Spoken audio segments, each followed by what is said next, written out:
नमस्कार सर, मैं सबसे पहले आपका नाम जानना चाहूँगी। क्या नाम है आपका? मेरा दीपेश कुमार शर्मा नाम। मैं ये जानना चाहूँगी कि आप कहाँ से आए हैं? मैं झारखंड से आया हूँ, बहुत दूर। हाँ जी। मैं आपको सेहत संबंधी क्या समस्या थी जिस कारण आपने डॉक्टर मुल्तानी से संपर्क किया? मैं 3 साल से बहुत परेशान था, खांसी नहीं जा रहा था, बहुत इलाज कर लिया, बहुत परेशानी था, इसलिए यहाँ पर पता चला, उसके बाद यहाँ संपर्क किया। आपको किस तरह की दिक्कतों का सामना करना पड़ रहा था इस बीमारी के दौरान? बहुत झेलना पड़ा, बहुत खांसी से मैं बहुत परेशान था और बहुत बहुत मुझे खाना नहीं खाना पड़ता था, बहुत भूख नहीं लगता था, गश्ती मार देता था और तरह तरह की बीमारियां शरीर में पैदा होता था। इसलिए मैं बहुत थक गया, बहुत बड़ा हॉस्पिटल में दिखाया लेकिन कोई असर नहीं किया।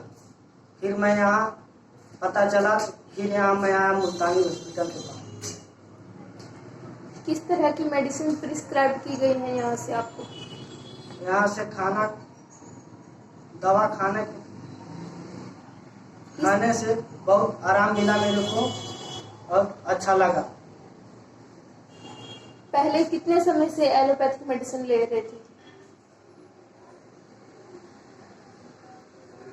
अंग्रेजी दवाई कितने महीने से पहले ले रहे थे? पहले अंग्रेजी दवाई बहुत करा लिए, कम से कम लगभग साल भर करा लिए, फिर भी मेरे को कुछ नहीं आराम मिला।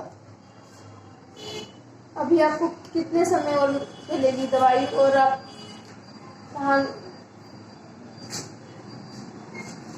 अभी आपकी दवाई कितने समय चलेगी और आयुर्वेदिक मेडिसिन? अभी 3 महीने तो चल गया है, आगे देखते हैं कब तक चलेगा। और व्यूअर्स जो इस वीडियो को देख रहे हैं उनके लिए आप कोई मैसेज देना चाहेंगे? उनके लिए मैसेज है कि यहाँ अच्छा दवाई होता है और अच्छे मुल्तानी डॉक्टर के पास आए, जो भी बीमारी है वो अच्छा से इलाज करते हैं, इनका हमारे विश्वास है। धन्यवाद। आप मुल्तानी आयुर्वेदा में आए और अपने आपको व्यूअर्स को इतनी महत्वपूर्ण जानकारी दी। धन्यवाद। धन्यवाद।